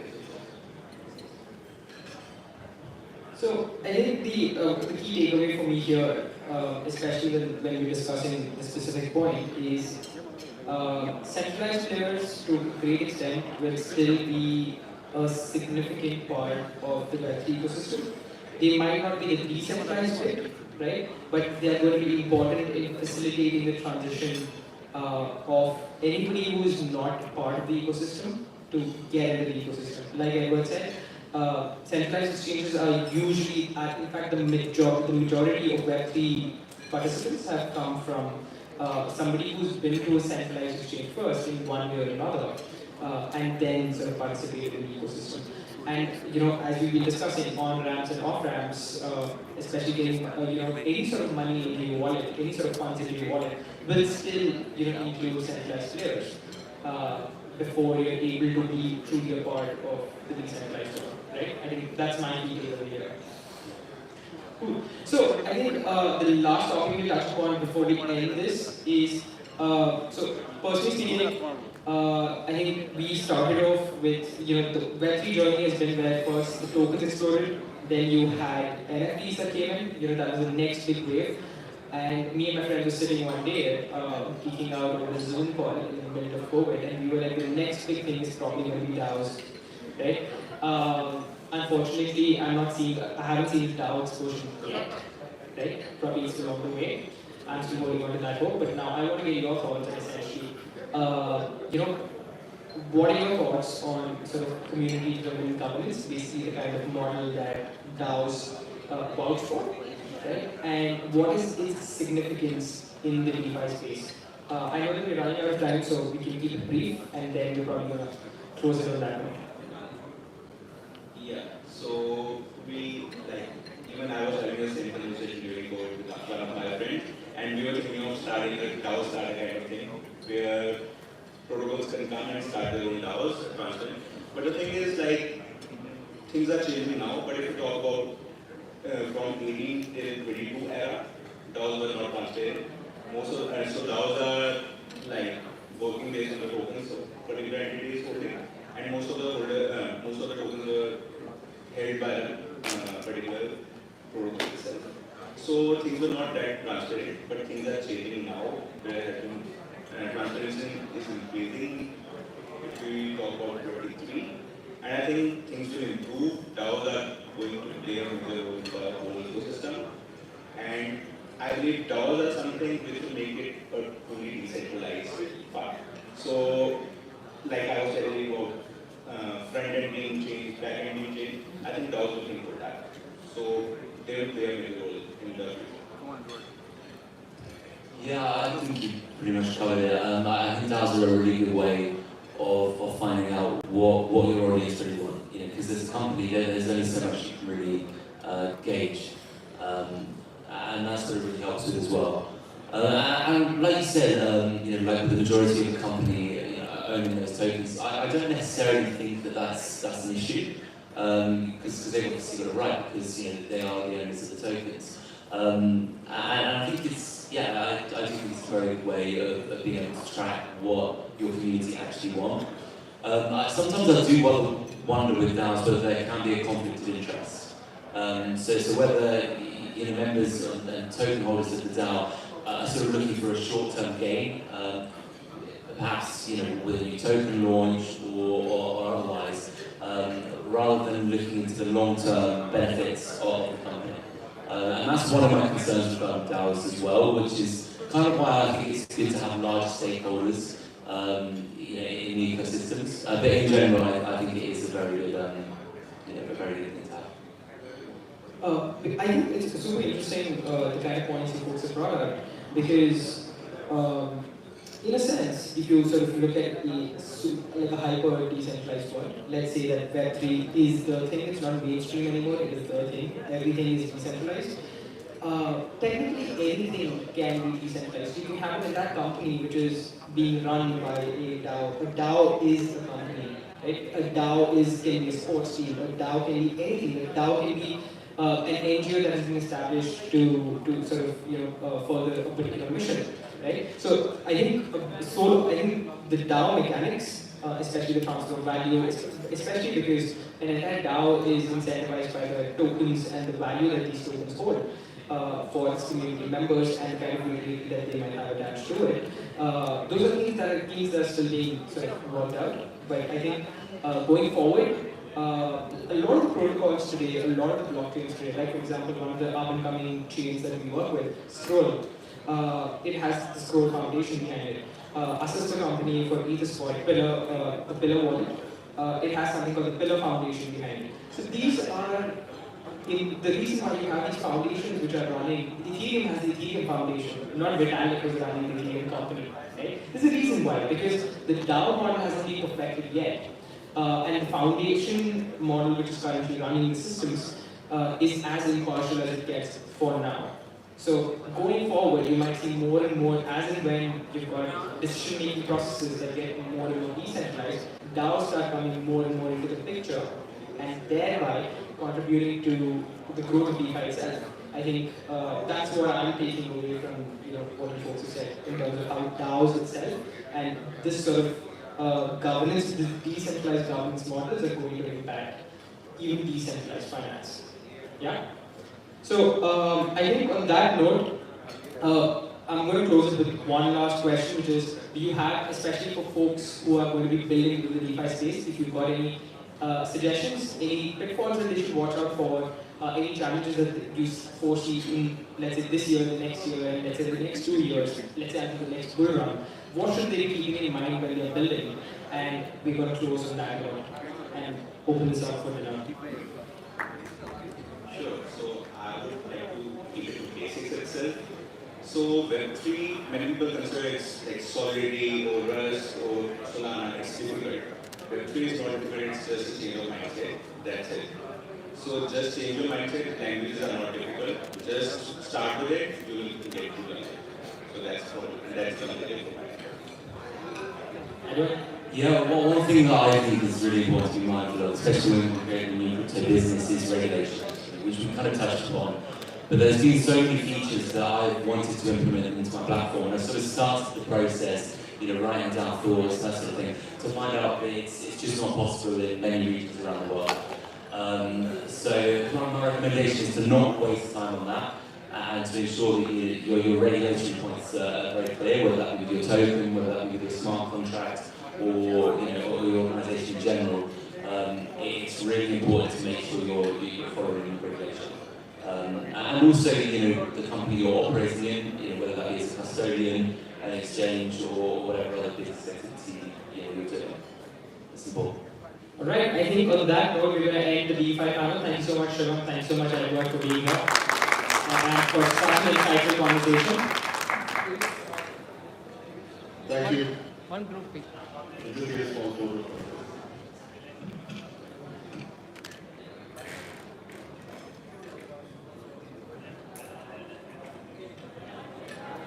Group pic.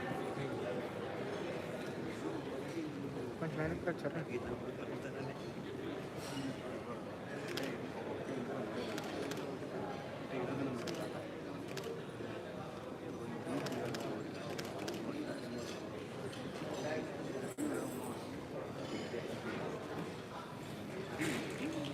Thank you so much, Anirudh, Edward, and Shivam, for being part of the panel. It's a pleasure to have you guys on. Thank you.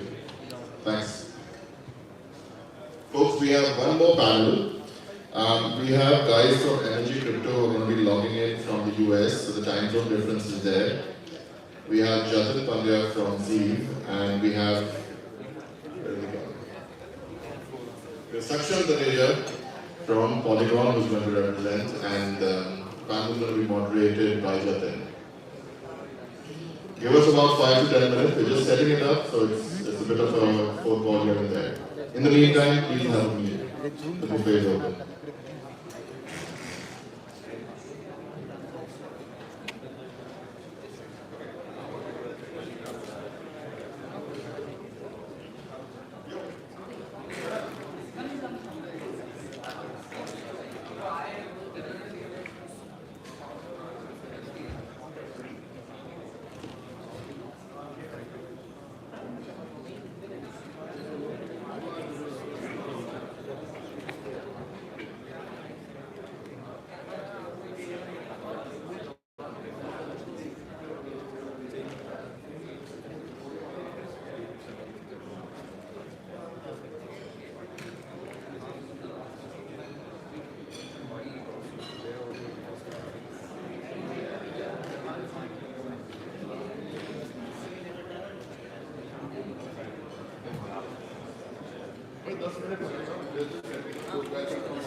बैठ रहा हूँ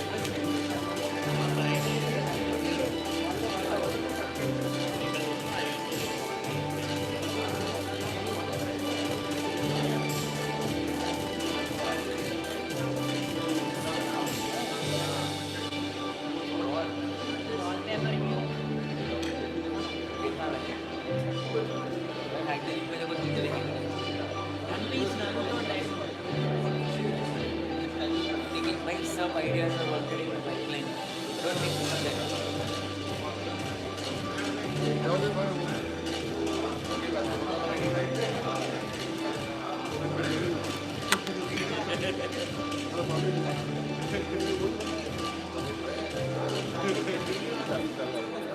Huh?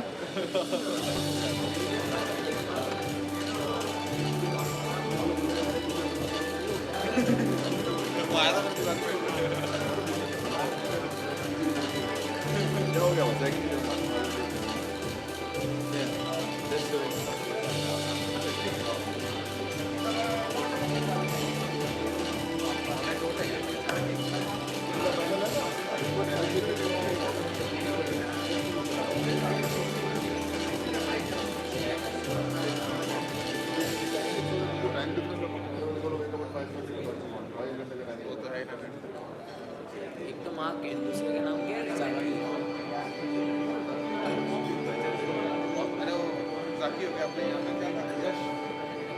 यश पत्थर मारो उधर यश निकलेगा। यश starting में यश, बॉलीवुड में देखो वहाँ यश है, बहुत सारे यश है। यश का करेंगे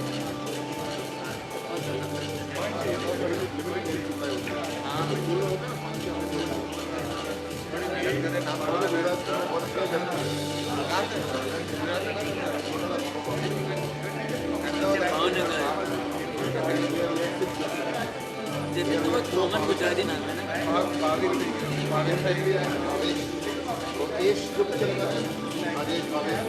Avesh is like the Good evening. We just good evening. We just going through some operational testing. We start off in 5 minutes. Thank you.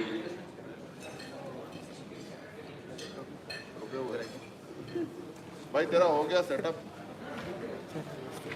Focus सब कुछ हो गया। थोड़ा ज़्यादा जगह रखो यार, सक्षम के लिए थोड़ा स्पेस ज़्यादा रखो। मोटा भाई है मेरा, तो गुजराती में मोटा भाई मतलब बड़ा भाई।